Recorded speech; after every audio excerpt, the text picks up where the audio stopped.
Waheguru Ji Ka Khalsa, Waheguru Ji Ki Fateh. Welcome to this segment of Coach Gurbani's a-sabad-a-day.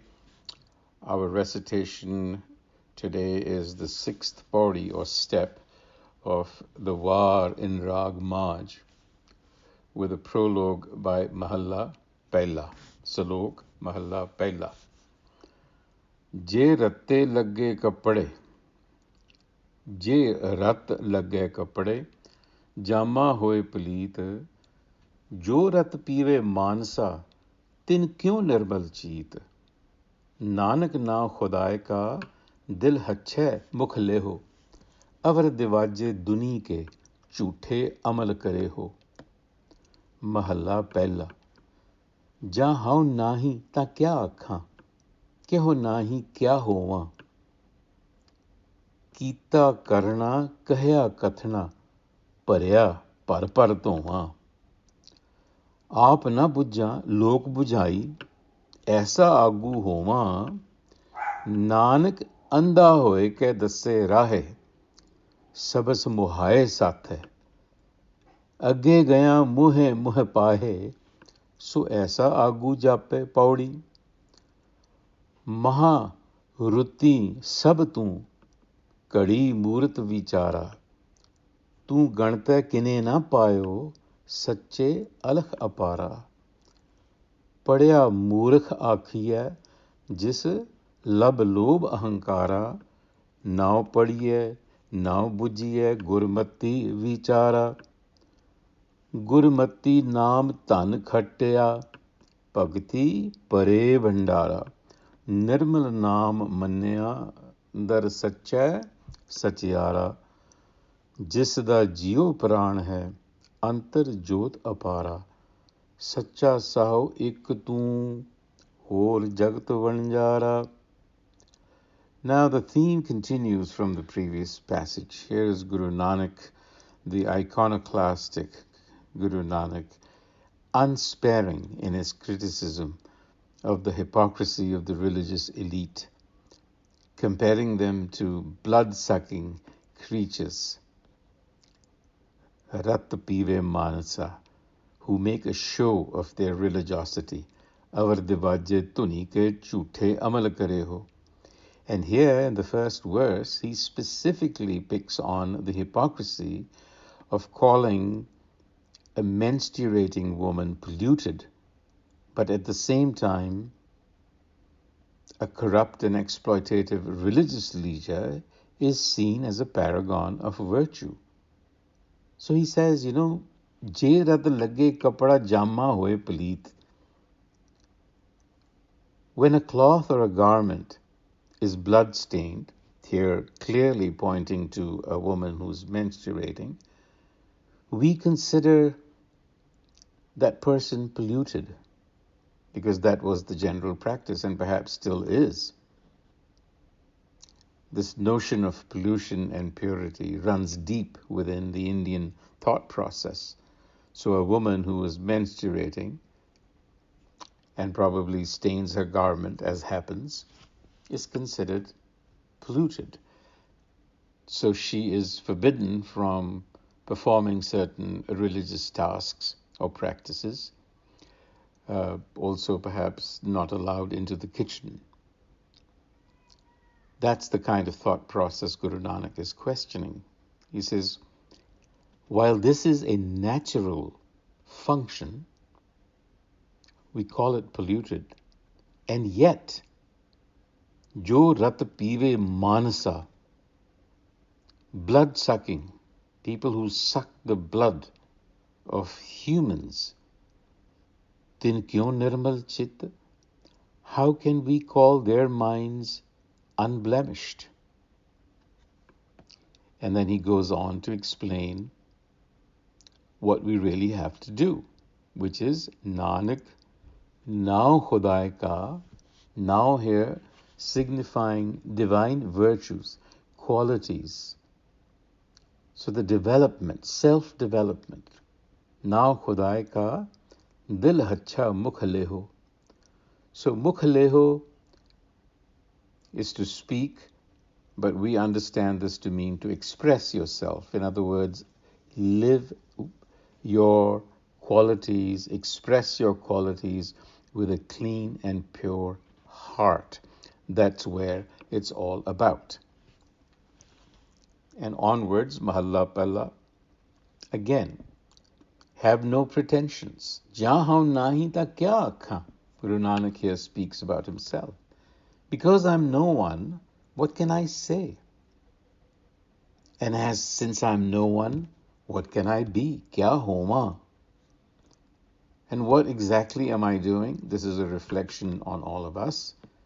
Kita karna, kahya kathana. That's what we do. He says, my mind is stained and continues to be blemished, parya and parpar, with the impressions of my actions and my deeds, my words and my speech. So what it means is that acting out of the ego, I'm leaving behind residues for self-perpetuation. I'm caught, I'm trapped in that cycle. And what do? Toma.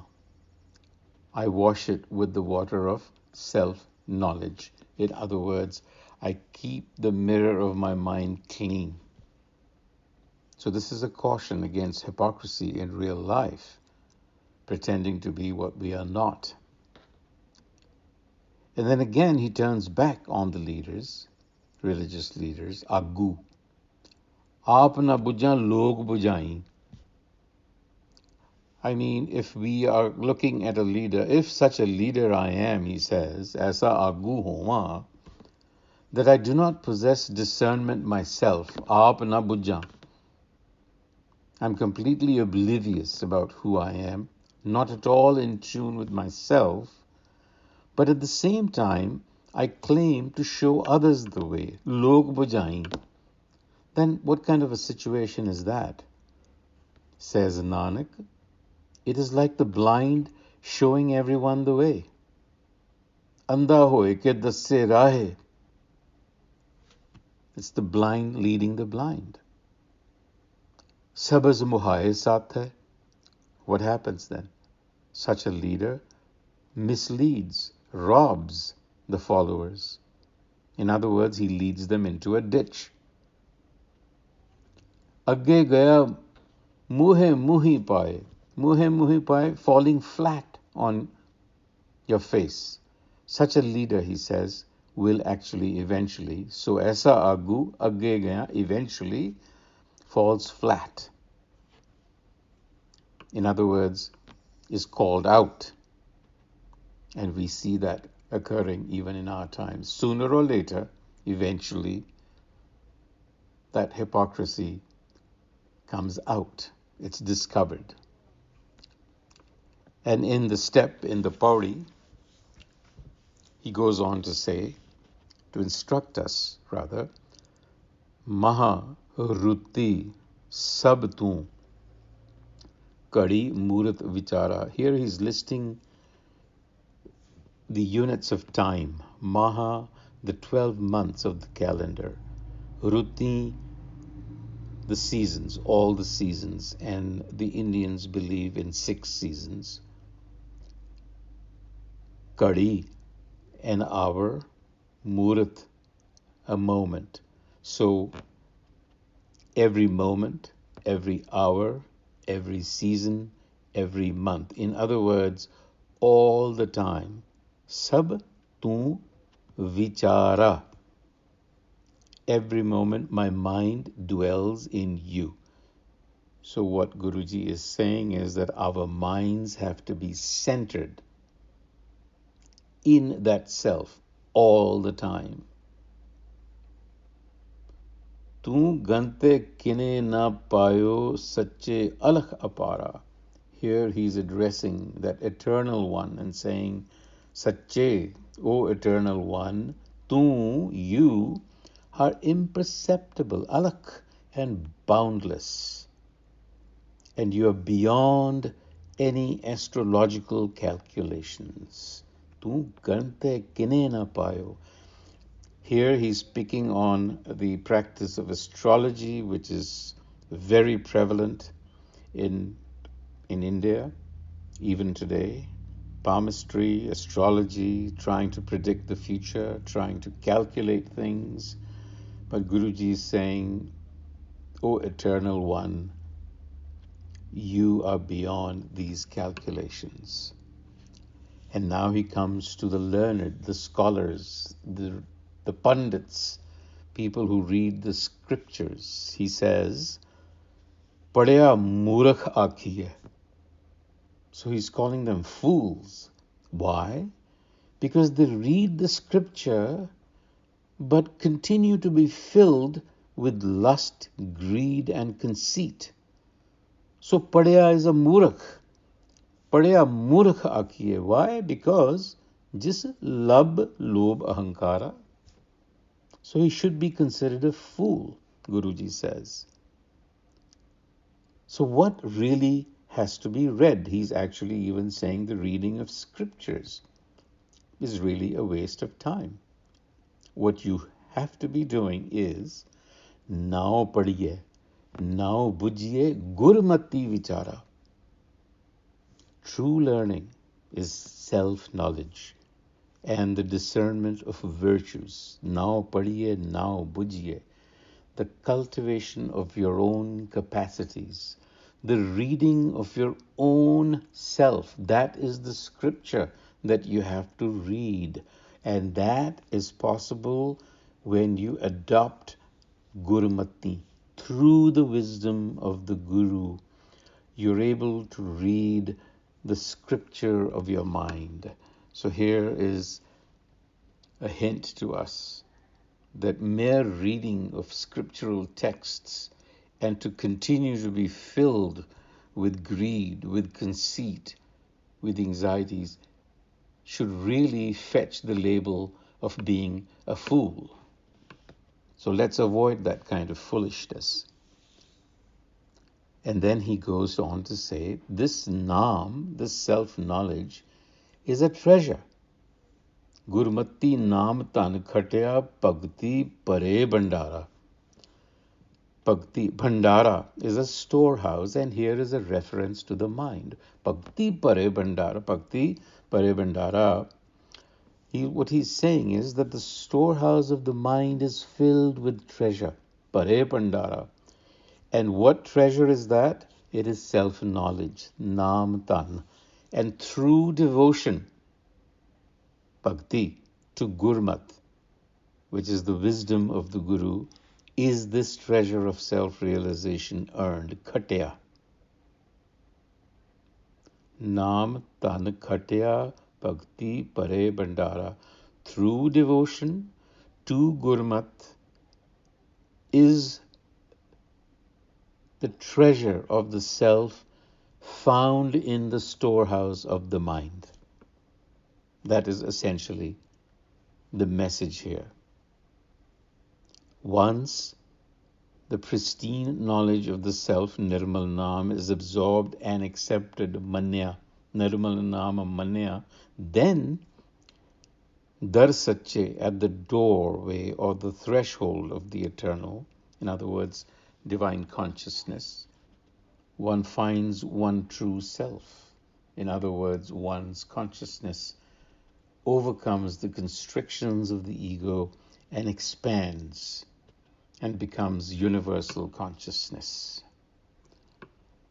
And in the end, he assures us that within us is the boundless light of that who gave us the individual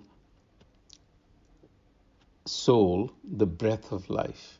Jisda jio pran hai, antar jot apara. So that which gave us our souls the breath of life, its boundless light, meaning its boundless knowledge, is sitting within us as a potential. And then addressing that boundless one, Guruji says, Sacha saho ik tu, you alone are the eternal banker. Saho, technically banker. The rest of the world, we are just roving merchants, petty dealers. Sacha saho ik tu, hor jagat vanjara. So we are essentially, the analogy of a merchant is used quite often, which suggests that we are here to make an exchange. We have to trade something, and we've been given the resource by the banker.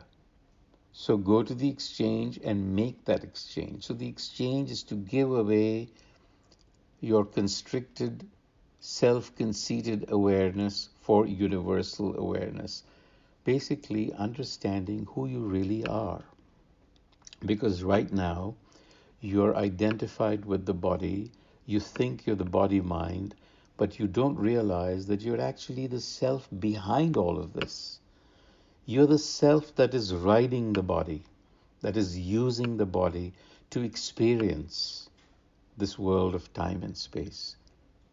So understand that. So some takeaways that we can carry in our minds from this passage. 1, practice what you preach. Shun hypocrisy. 2, develop qualities. Develop virtues. We are full of potential, but we have to exert to draw it out. And any true learning must rest on the foundation of self-knowledge. So therefore, know thyself. On that thought, Waheguru Ji Ka Khalsa, Waheguru Ji Ki Fateh.